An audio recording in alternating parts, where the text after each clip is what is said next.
Blog Talk Radio. Franchise interviews. From Easton, Pennsylvania to Sydney, Australia, you're listening to Franchise Interviews. Franchise Interviews. Welcome to Franchise Interviews. An up-close, behind-the-scenes look at franchising and entrepreneurship. Listen to interviews with franchisers, franchisees, franchise authors, franchise experts, and attorneys. And now, welcome your host, Marty McDermott, and Franchise Interviews. Hi, everyone, and welcome to a very special edition of Franchise Interviews, where for over 18 years, we've been asking the Franchipreneurs one-on-one. I'm your host, Marty McDermott, and I'm the president of Franchise Interviews, and we have a great show. Well, we're meeting with Sergei Kaminskiy, and Sergei's journey began as a recent immigrant to the United States when he founded Kaminskiy Care and Repair, a small San Diego-based business specializing in home improvements and repairs.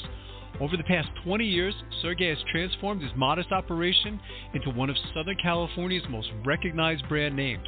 At Kaminskiy Care and Repair, they believe that your home is more than just a place to live. It's your sanctuary. I'm going to talk to Sergei about that in just a moment on Franchise Interviews. So stick around because we have a great show.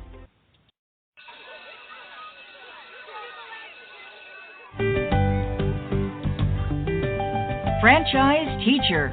Would you like to know how to franchise your concept or grow your franchise business? Meet the experts at Franchise Teacher. The goal of Franchise Teacher is to teach, coach, consult, and advise. The team of experts at Franchise Teacher will evaluate your business model and present you with a winning business strategy. Franchise Teacher will help you decide whether or not your concept works and if it's franchisable. Franchise Teacher is proud to have over 30 years of experience in franchising as both franchisees and franchisors. Franchise Teacher are developers of over a dozen franchise systems, which include brick and mortar as well as home-based concepts of nearly 3,000 combined franchise locations. Whether you need to add more units or get more customers, Franchise Teacher can help. We will teach. Franchise Teacher will help you learn our proven system. Coach. Franchise Teacher will help you provide a game plan to succeed. Consult. Franchise Teacher will make sure you stay on track. And advise. Franchise Teacher will help you learn from our over 30 years of experience in franchising as both franchisees and franchisors. Take advantage of our free, no-obligation phone consultation. Simply go to franchiseteacher.com or call us at 561-385-3032. That's franchiseteacher.com or call us at 561-385-3032.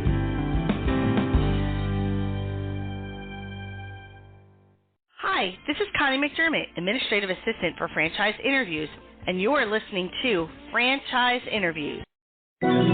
Franchise Interviews. From Easton, Pennsylvania to Sydney, Australia, you're listening to Franchise Interviews. Franchise Interviews. We like to always ask, where are our guests calling from today? San Diego, California. That's fantastic. Lucky you. I'm in Easton, Pennsylvania, and it's interesting. I know you're no stranger to cold, Sergei. I am, because I've been studying your background for quite some time now. And usually when I do these interviews, we typically go right into the franchise. But for you, I wanted to kind of go back to when you were a young child, because I sense that your culture and your family had a lot to do with your success. Maybe you could talk about where you're originally from and when you came to the United States.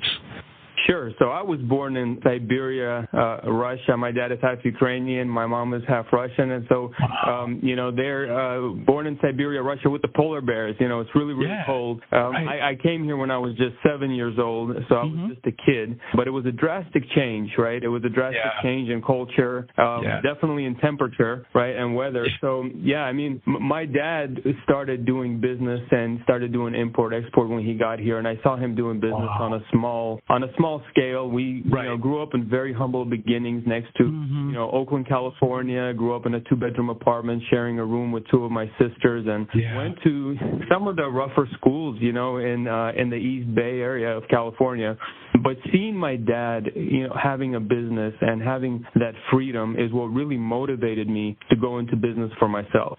Yeah, there was it was interesting. There was a story you were telling too. It really kind of touched me because it reminded me of my grandfather when he came to this country. He came from northern Africa, and it was first day of work. He couldn't even speak the language, and I think your dad had a similar situation, didn't he, Sergei? Yeah, he had to start from the very bottom, right? He had to start from the very beginning, and it was a huge sacrifice, Marty, for them to leave where they are. I mean, they were doing very well for himself. He was very well educated. Right. He was doing really, really good back home, and this is a sacrifice they made for the family. This is a sacrifice because they wanted us to have the opportunity that they never had, and coming here was starting from scratch. It was basically starting from the very, very beginning, and not knowing the language was very, very difficult for them. Yeah. So they paved the way for us, essentially, is what I like to say, and they gave us the opportunity. And now it's our turn to help them, and our turn to give back to them and support them. And I love my dad, love my mom. Yeah. We have a great relationship with them. That's wonderful. It's amazing. And he raised really good kids. Both of my sisters are also amazing entrepreneurs, and they all have a great relationship with him. So he's blessed. He has quite a few grandkids now running around, and he's in a happy place now. That's wonderful. I love this story, Sergei. As I was reading about your life, and I said, wow. I said this would make a great book one day, And for you, it's interesting though too, because I think even like at a young age, I sense I read someplace, and I can't remember where it was, but I thought you were like selling, was it in magazines, like when you were in 7th grade or something like that? You were an entrepreneur way back when, weren't you? Yeah. So this is a funny story, because when I was just in 7th grade, I bought a lot of little like pixie sticks, from the grocery outlet, and I'd buy them in bulk, Marty, and then I would come home and I would break up the package and I would wrap them into 5, 10, and 20 batches, and then I would go and sell them during a recess, and the business was doing great until I got called out of class. I got called out of class. The principal called me into the office, said, "Sergei, no more selling candy because we got your wrappers all over the schoolyard." and so I said, "Okay, no more selling candy." But I mean, it was everything from washing cars to going around and cutting people's lawns, and I mean, it was just it was hustle from day one, and failure was not an option. And I always liked the chase, and I always liked doing something new and making money, man. That's one of my favorite activities. I think it's wonderful, Sergei. And it's interesting. So I'm curious. At some point in your life, it seems like you steered towards construction and remodeling. I mean, was that something like of a passion, or I know you kind of worked in the industry too, didn't you? Yes, so I moved to San Diego when I was just 19. I moved to San Diego when I was just 18 years old. Okay. And moved to Rancho Santa Fe, working for a remodeling company there. And started out as a laborer working in the field, doing basic labor work. And I saw the guys that were running the business, and I had a lot of respect for them just because I saw them grinding and I saw them hustling and doing it the right way. But I thought to myself, I can do that. That's something that I can do. And my wife and I got married. I was just 19 years old. Wow. And we ended up having there was a time where we had like $70 in the bank account, so we really we were struggling financially, and I couldn't go to my parents, I couldn't go anywhere and ask them, because it was just I felt like it was my responsibility to provide for the family. And so I told my wife, I said, listen, what I do know is that I can do some handyman work. I said, why don't we go print some flyers? And that we did. We went to a club room at our apartment complex and printed out some flyers, and I remember like it was yesterday. It's pouring rain outside. My wife is driving, and I'm running door to door, and I'm passing out flyers and just hoping that somebody would call us. And they did. One person called. It was out of 25 flyers, one person called, and that was my first project. And so when I did that one job, I said, I can do it again. So what we did was we started waking up 3-4 in the morning on Saturdays, because I still had a full-time job. And I would go on Saturdays with my wife, and we would go run and pass out flyers door to door on the weekends with hope that somebody would call us. Right. And we just kept doing that weekend in, weekend out, and we just kept doing that over and over and over. And that's how we built our business. Literally, that's how we built our business. Yeah, I love this story, Sergei. And I had a whole timeline for your life. So, at some point then, you created Kaminskiy Care and Repair, and that was quite a while ago, wasn't it? I guess it was almost 2 decades ago, wasn't it?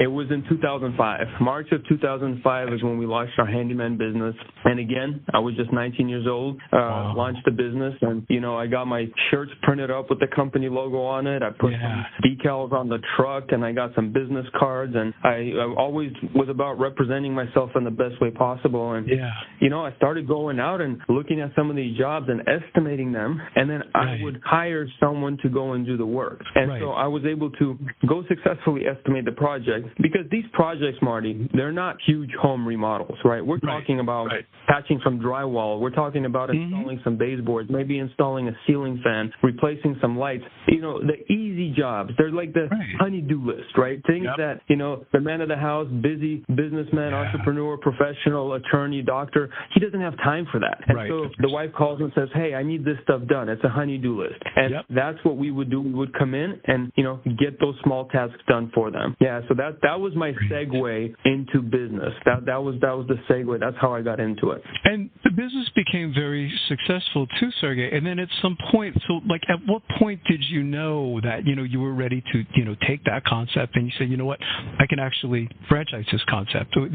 When did you know? So this is interesting, because I ended up having a business mentor that I met actually through the handyman business. I was passing out flyers, and I put a flyer on a door, and one guy called me. He goes, hey, my name is Bob Strahl, and he goes, I have some handyman work that needs to be done. And I went out there, and we really hit it off with him. So that guy became my business mentor. He was really, really sharp, just really, really good businessman. And he always told me, as years went on, Marty, I started chasing the big remodels, big projects. So, from the day I started the handyman, fast forward 3 years, I started getting into more of the kitchen, bath remodels, bigger home remodels, right? And we started doing that very, very well. And that was very appealing to me at the time. I'm 22 years old. I started doing TV advertising, so I'm on television. Now I'm starting to get these bigger projects, and I started chasing these bigger dollar ticket items for these remodels. And then, but the whole time, every time I would meet with my business mentor, Bob Strahl, he would say, Sergei, there's something about this handyman business.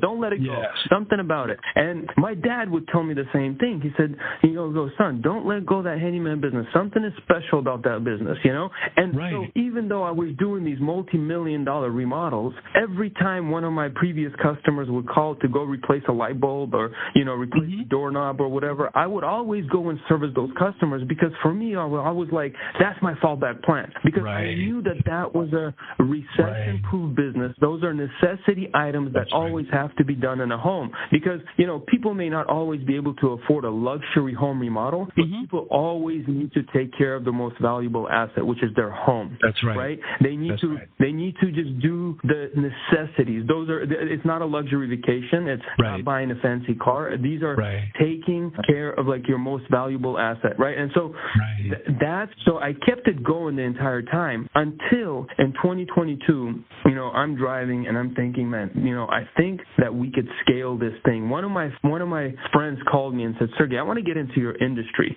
And he goes, he owned a successful car dealership in the Bay Area. And he called me and goes, I want to get into your industry. And I said, listen, why don't we open up a Kaminskiy location there for the handyman? And he goes, I'd be honored to. I said, great, let's do it. So we opened up that location, and I started kind of teaching him and mentoring him. We started opening that location, and at that moment, I realized that what we have is truly so special. Because here I was able to take someone who doesn't have any experience in construction, and I was able to provide a segue for him, just like I did when I was 19 years old, to get into that space and start doing the home improvement jobs on a very small level, but doing it successfully, making money, and acquiring a lot of customers in a very short period of time. And at that point, it was like a light bulb that went off off, and I said, we could definitely duplicate this. We could franchise this. This is an amazing business model. Right. There are so many good things about it. It's, so I called a friend of mine,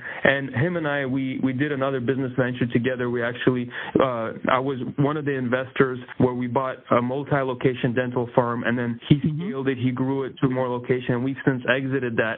But I knew that this guy would think big, right? And so I called him and I said, hey, Olaide, I said, listen, here's an idea. Here's what I have in mind. What do you think? And he said, I'm in, right? And so for the last 2 years, we've been developing the processes, the systems, basically extracting information from my head, surgically extracting information from my head, putting it on paper, making systems and processes around it so we could duplicate it. And so we're here now. Now we have 5 locations. We have one in East Bay. We have one in Portland. We have one in Orange County, one in Beverly Hills. So it's an amazing model. It's truly an amazing business model. It is an amazing model, and that's, something you were saying was, I think you realized too, I guess when the light bulb went off, Sergei, is that this was something teachable, because it sounds like, as you said, that one gentleman really had no experience, so it kind of leads me to, and I also want to talk, by the way, about, because at some point then Kaminskiy home design and remodeling came into play too, didn't it? That's something that you're working on now, isn't it? Well, we have 3 divisions within the Kaminskiy group. There's 3 divisions. Right? So we have the Kaminskiy Care and Repair, which is the model that we're franchising currently. We have the Kaminskiy Design Remodeling and Kaminskiy Commercial Construction. Yeah. The goal is that what we're doing, Marty, is we're scaling the Kaminskiy Care and Repair, which is the handyman model. We're scaling that across the nation. We're going to have 400 locations across America. And then after we have those locations spread out, we're going to start launching Kaminskiy Kitchen and Bath. So each franchisee that owns the Kaminskiy Care and Repair handyman business is going to be able to say, I want a kitchen and bath one as well. Because what's going to happen, that's the natural growth trajectory. That's what happened in my life. I know exactly what's going to happen with these franchisees. They're going to start acquiring a lot of customers in their local area. So, for instance, our East Bay location has over 2,000 paying customers in just a short 2 years. Wow. So now what's going to happen is these customers are going to start reaching out to the franchisee, and they're going to start saying, hey, listen, can you do my kitchen remodel? Can you do my bathroom remodel? Because you have the technicians, you have the skill, you can do it. And we like working with the brand. So that's the natural growth trajectory. That's what happened here, right? So I know that layer of kitchen and bath is going to be very, very lucrative for every franchisee, and they're going to get the right of first refusal. If they already own a Kaminskiy Care and Repair, they're going to be able to say, hey, I want one, and we're going to sell them a Kaminskiy Kitchen and Bath as well. What's interesting for you too, Sergei, is I've seen over the years. I mean, so you've won. It's a lot of awards. You were named San Diego's best home remodeler. I mean, what are all these awards attributed to? What do you think? So what is that attributed to? When we started the business, we were never the low price leader. I never wanted to design a business model about being the cheapest player in town. That was not my strategy. My strategy was always built around providing amazing value to our customers, standing behind quality, integrity, customer service, not only treating our customers right, but also treating our employees the right way, right? So we have a truly strong culture within the organization. And, I mean, people love us, Marty. People love us. People recommend us to their friends and family. They come back for more work. We do a remodel. Today, we'll be doing another remodel for these people 5 or 10 years from now, right? And so it's just about doing the business the right way. We never go and we're never in the bloodbath to try to get the lowest price to the customer. We provide value. We stand for the value. We provide a great product. And our customers are willing to pay it all day long because they know what they're doing is they're opening up the doors to their more sacred place, which is their home. That's right. Right? That's where their kids sleep at night. That's where their wife lies down at night. That's where they're at night. So it's so much different than going out to a restaurant or to a mechanic shop because you're going outside of your home. When you're opening up the doors to your home, you want a good company in there. You want somebody who's running the background checks, who's vetting all of the employees that are going in, doing the due diligence decisions on the subcontractors. It's something, not if or when something goes wrong on a job, where they're fixing it and we're doing it the right way, right? So that's the difference. That's the difference, and people recognize that. And you're right. There's thousands of contractors in San Diego, thousands.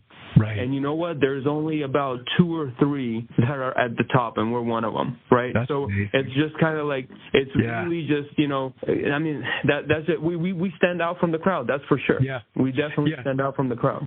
It's very impressive, Sergei. And one of the things I wanted to talk to you about, because I'm curious, like, how you're using technology in your business today. One of the things I wanted to talk to you about too is like social media. I feel like you have this obscene amount of Instagram followers. It's like it's incredible. So I want to talk to you. Maybe you could talk a little bit about that, or even like how you're using technology today within the business.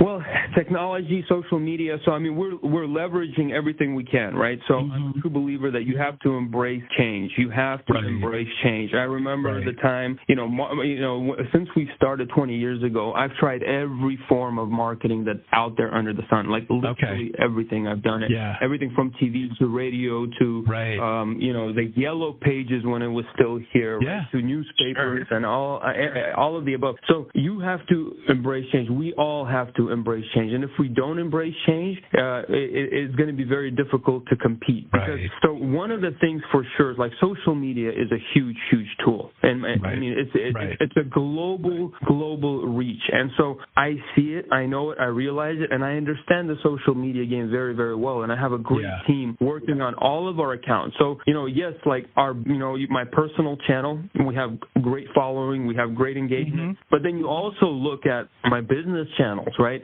I want all of our franchisees to benefit from what I know, what I understand. You understand what I mean? Like, that's where the world is going. If you look at all of the teenagers, people in their young 20s right now, they're on Instagram. They're sitting there scrolling. Well, guess what? 5-10 years from now, they'll be the homeowners. They will be the ones that are going to us, and they'll be the ones buying our product. So if we don't look into the future, if we don't start plowing the seed now and sowing the seed now, then you know what? We're not going to reap the benefits later. So we are looking ahead for sure, and utilizing technology in different ways, right? I mean, before I used to have to hold company meetings in person. I mean, now we hold a daily morning huddle with all of our technicians in every office that we have, and we do it via Zoom, via Facebook, right? So it's so nice. Obviously, we have the latest and the greatest scheduling software, estimation software.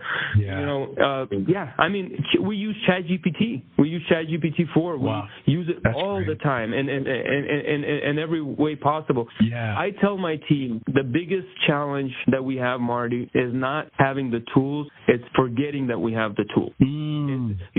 I find myself doing things manually sometimes, and I'm like, wait, what am I doing? Why am I even wasting brain cells on this?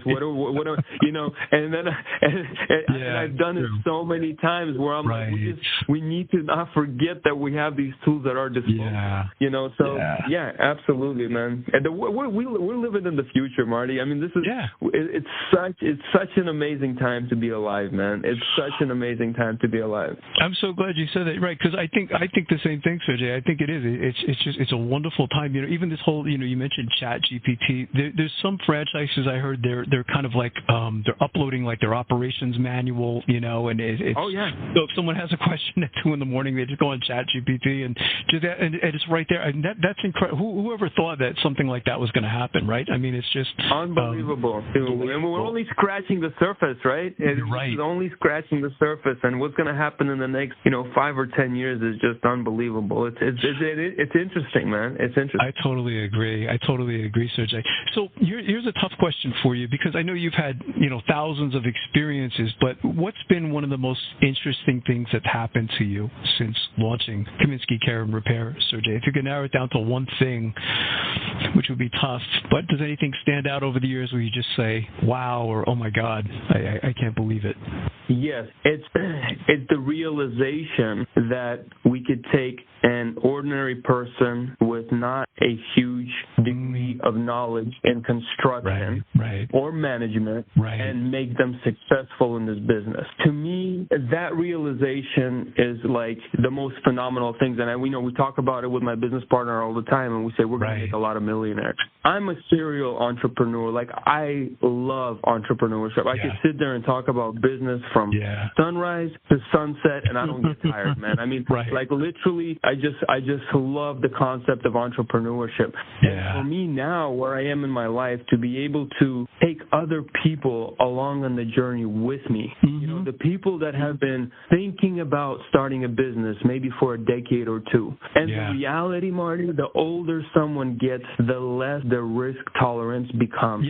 And they probably have a mortgage, they probably have kids, they have a wife, they have bills to pay, and they're so set in doing it the way that they used to do it. And so for us to be able to come up with a strategy and a business model where we could take someone who wants to be, we call them an entrepreneur, they want to be an entrepreneur, I like that, but they're just not able to make that leap of faith unless they go into a proven system and a proven model. And we could take someone like that and make them successful. To me, that light bulb, when that went on, that was the biggest, like, transformation, like, change to me. And I was like, wow, we could make so many people successful. We could literally change so many lives and help people achieve the American dream. You know, it's phenomenal. I'm telling you, man, like, almost anyone could do it. Like I say, if they have the will, if they have the grit, the desire, I'm not saying it's easy, Marty, right? I'm not saying that this is a get-rich-quick scheme, because it's not. This is a lot of real work. It's going to be times where these people are going to want to give up. It's hard. There's times where it's frustrating, but there's also those times where they're going to experience great victory. And at the end of the day, they're building something of value. We talk about this all the time, but it's like when we play a game, for instance, I love Monopoly, right? Monopoly is a great game. Like, and when you play, I choose to play Monopoly for fun, right? I'm not doing it to make money, obviously. Right? But during the game of Monopoly, we experience all kinds of emotions, right? We experience the joys where we're like, yes, I had a good roll and I'm doing, I'm doing this, that, and then other times you're like so frustrated and you're like, man, this sucks, And so you sometimes you experience the joy, sometimes you experience a little bit of the anger, a little bit of frustration, and then you experience this victory. So you go through all of these emotions, and it's a game. It's Monopoly. To me, business is exactly the same way, right? Just because we're doing it for fun. We're doing it because we love it, but it doesn't mean it's always, roses, right? And it's always so there is the good and the bad, and you take all of it and you keep moving. But at the end of the game, at the end of the day, it is a game, and you look at it as a game. Life is a game, right? Life is a game. True, and it's great. It's nice to interview someone that's so passionate, Sergei, about their brand. I love that term, by the way. I have never. It's funny. I've studied entrepreneurship. I've been doing the show so many years. I've never heard the term wantrepreneur. I said that's very clever.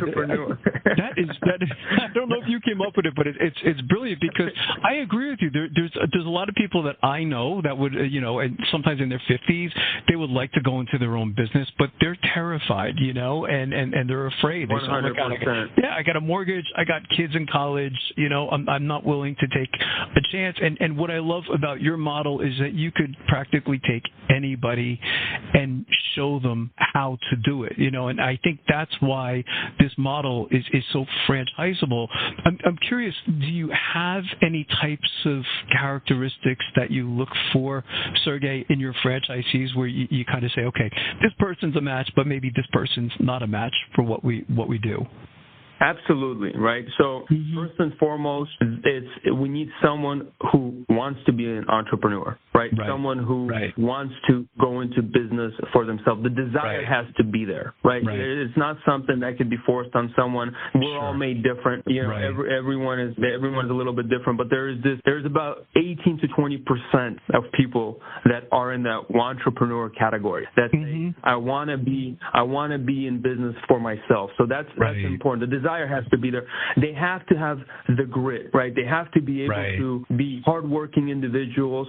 They need to be able to follow a system and a model. So we're looking for someone that can join the team and start utilizing the recipes that we've developed that come out and they make you successful, right? Because we've tested them, we've tried them, we know what works, what doesn't work.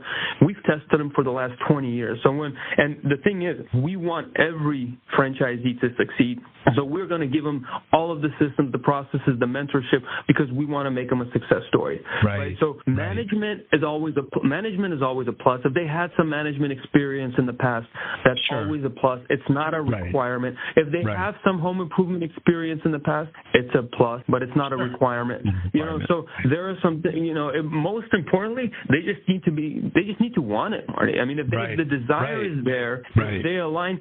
It's interesting because when you look at franchising in general, someone starting a business without a franchise model, a successful franchise model, then their chances of success are very slim. In the first 10 years, I mean, there are studies out there that it shows it's only about 10 to 20% success rate in the first 10 years.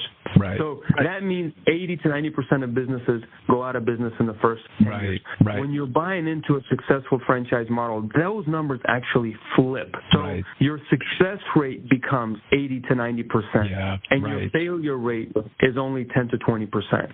So going into a model that's proven, that's tested, and you have the backing and the support of a team that's built over years behind you is a huge value. It's a huge value because it's going to help you avoid those serious pitfalls. Yes, you're going to make a mistake here and there. Every business owner does, and that's normal. But what we help you avoid are those real huge mistakes that could potentially put you out of business. So that's well said. That's well said, Sergei. What would the training be like then, Sergei? As the brand continues to evolve and gets bigger and bigger, what will the training be like? I mean, will they come out to corporate headquarters? Like, how will that work, Sergei?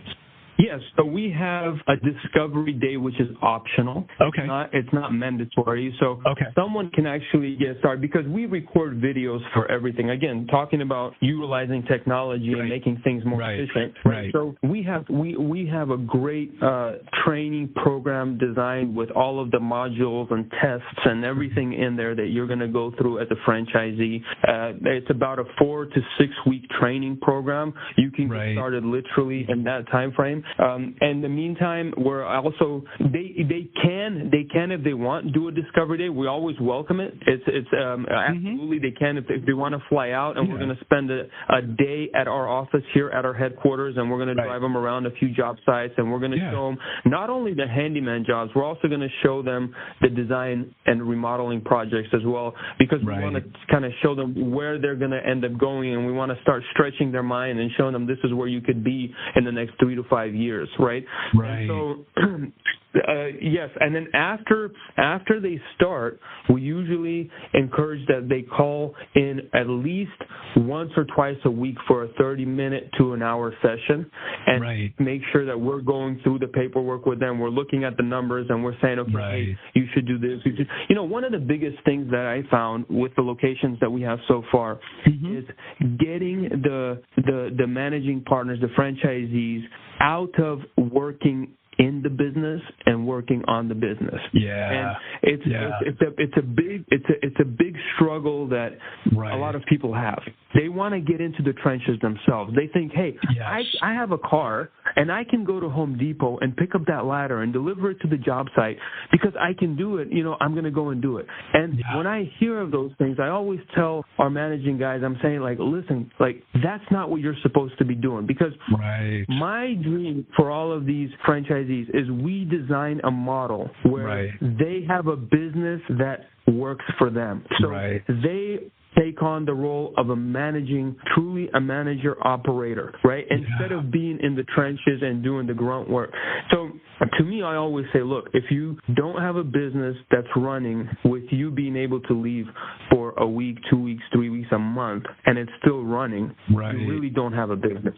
So if you have to be there daily, it's not really a business yet, right? I mean, it's almost like a job, right? Because you have to be there. You have to be working in the business instead of working on the business. And where we want to get every franchisee is we want to get them to the point to where they could truly have an operational business with them, managing it maybe 10-20% of the time, and it's running on its own because they have an operations manager in place, they have an estimating manager in place, they have a service manager in place, and now that is running and it's cash flowing for them.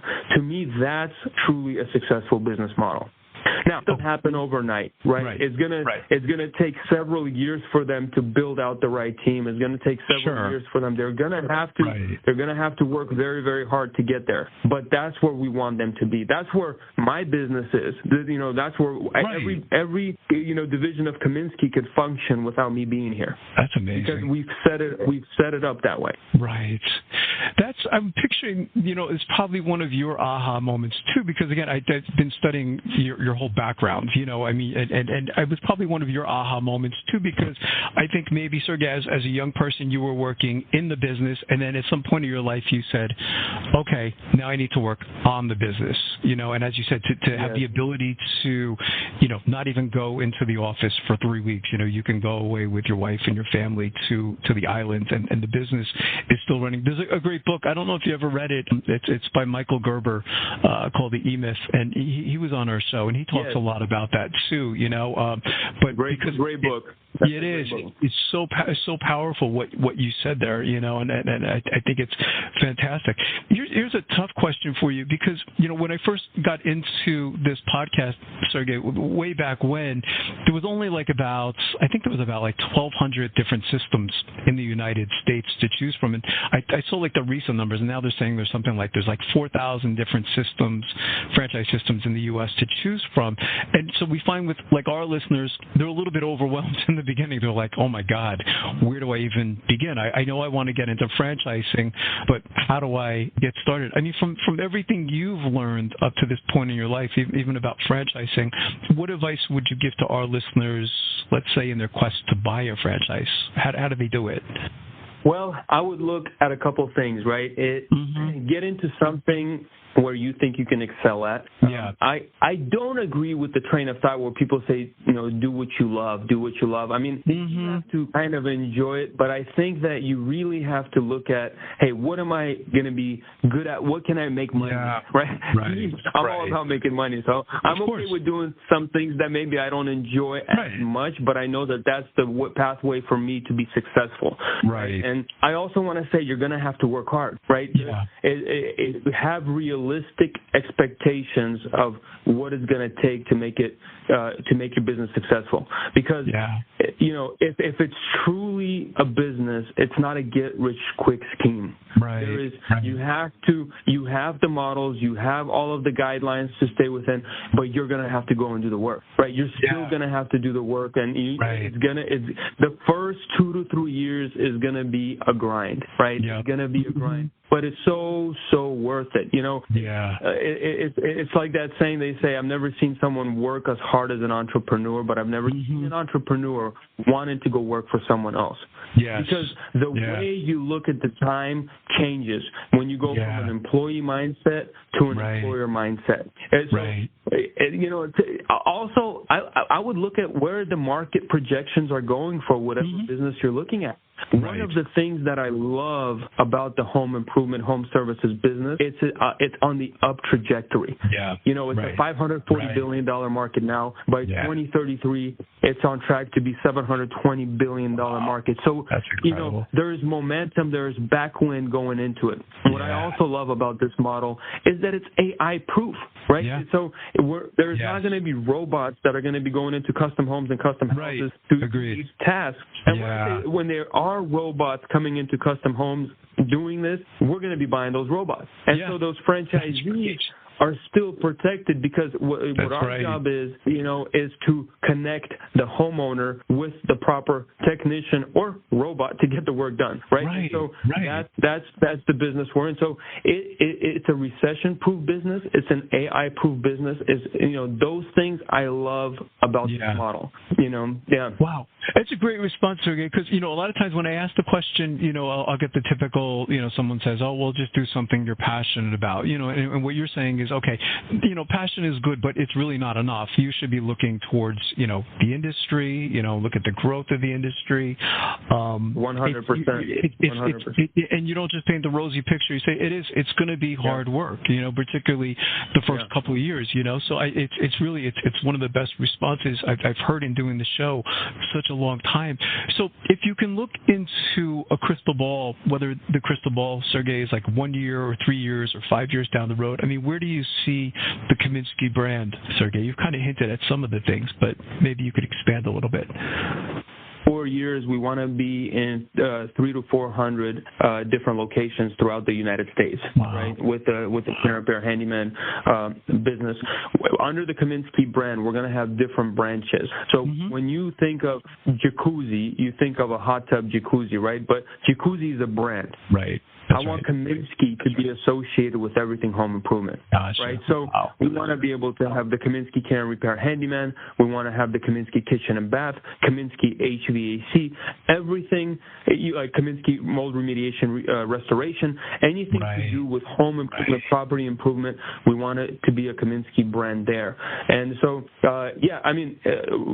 globally recognizable brand, right? Because right now we're doing national expansion, but next on the horizon is going to be Canada, and then we're going to see what other countries we want to go into next. Because anywhere that there are properties that need to be maintained, a Kaminskiy location could be there for sure, right? And without a doubt.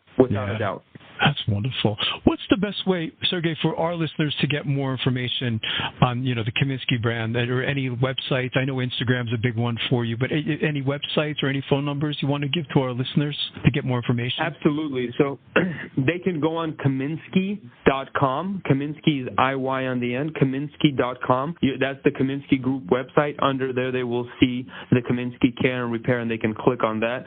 Or they can go on KaminskiyCareandRepair.com and then go under franchising, and there's a whole franchising page there that's going to tell them more about the franchise opportunity. That's fantastic. Well, I can't tell you how much I've enjoyed talking to you, Sergei. Coming up in our next segment, we'll be playing a clip from our Great Quotes in Franchising podcast right here on Franchise Interviews. Franchise Interviews, an up-close, behind-the-scenes look at franchising and entrepreneurship. Through our website, franchiseinterviews.com, where you can hear and read interviews as well as get tips from some of the most successful sources in franchising. And our weekly franchise radio show, where each week you get to hear a new interview with franchisors, franchisees, franchise authors, experts, and attorneys. And don't forget to listen to our podcast, Great Quotes in Franchising. For more information, go to franchiseinterviews.com or call us at 610-905-2919. That's 610-905-2919. Hi, everyone. This is Marty McDermott from Franchise Interviews, and welcome to another edition of Great Quotes in Franchising, where each podcast you get to hear a great quote in franchising. And today's podcast is being brought to you by Diamond Financial Services. And if you're looking for a loan to finance your franchise, simply click the Diamond Financial Services logo below. Today's podcast, you're going to get to hear from a legend in entrepreneurship and franchising, and that's Michael Gerber. And we've had Michael on the show 2 times up to this point, and the first time we had him on the show, Don and I were amazed at the amount of emails we received and listeners, and it was really overwhelming and incredibly fun at the same time. One of the questions that we commonly ask on every show is, what advice would you give to aspiring entrepreneurs looking to buy a franchise? And naturally, Michael's response was brilliant. So, yeah, I think before that, Mike, I think a lot of people listening might be a little surprised that your mom still tells you what to do. No, that's the problem. My mom has never told me what to do.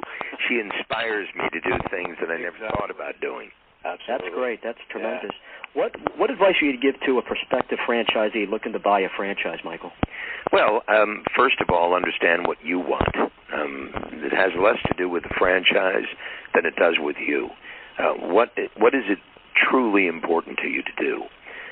This whole new emergence of the dreaming room, for example, really revolves around the idea that struck me that this is the age of the new entrepreneur. And the new entrepreneur is very, very much different than the one who preceded him. The new entrepreneur is more interested in a business that has meaning, not just money.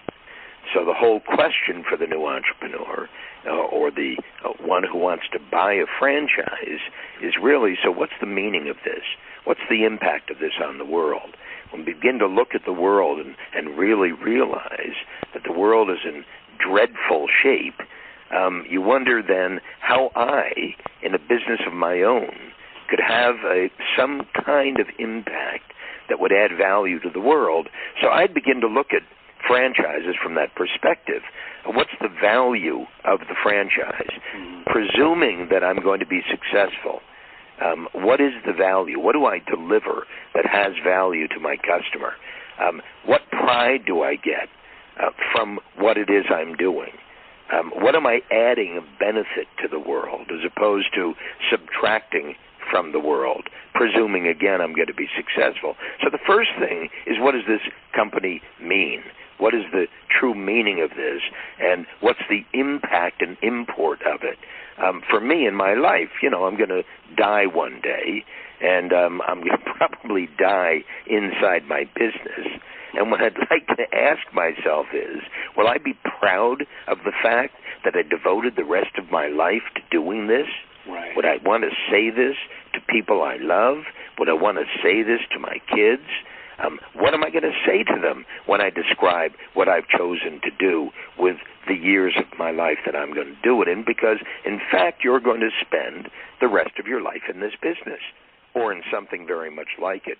The second thing I would ask, once I've decided that, yes, this is a worthy thing to do for me, a human being, how organized is this thing that I'm going to do?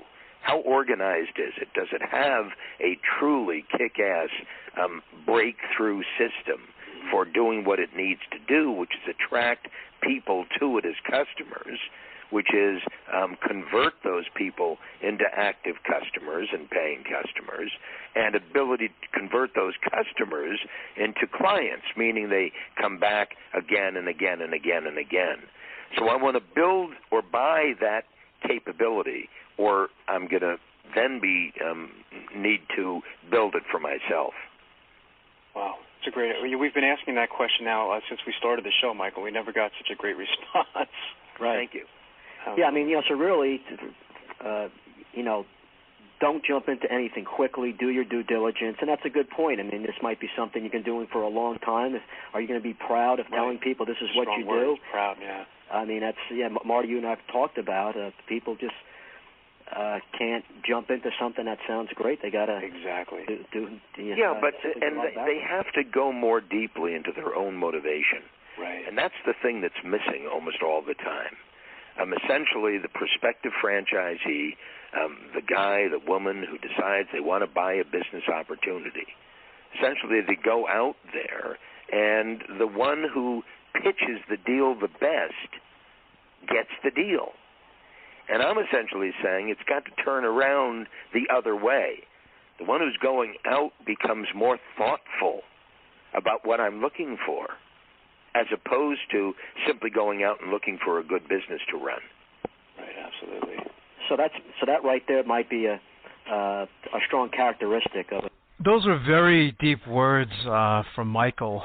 Is talking about the whole, what is this franchise going to mean? How do I want to be remembered? So, again, it's going very deep into that question, but again, it's one of the best responses I think we've had up to this point. And again, it is Michael Gerber. He's sold millions of copies.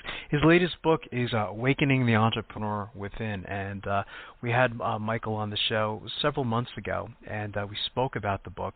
And again, he's going to be in Great Quotes in Franchising on several locations. It was hard to decide which one we were going to use first, but this was it. So again, you're going to see Michael again in a couple other editions of Great Quotes in Franchising.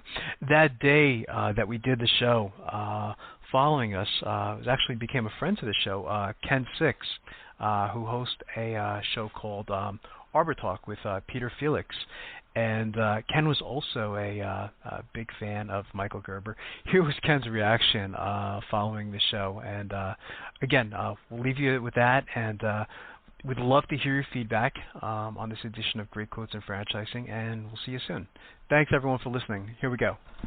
Inventor of the resistograph. And this is, well, need I say more, Joe? We've got a jam-packed show. Joe, you got to get Marty back on the line. I think that was Michael Gerber on his show. That was Michael Gerber. I tell him to call in. That guy he wrote the E-Myth. He did. We need Marty to come in for about a minute. Yeah. That's a very good idea. Let me work on that. If you're listening, Marty, call us up. All right, we'll do. All right. Franchise Interviews. From Easton, Pennsylvania to Sydney, Australia, you're listening to Franchise Interviews. Franchise Interviews.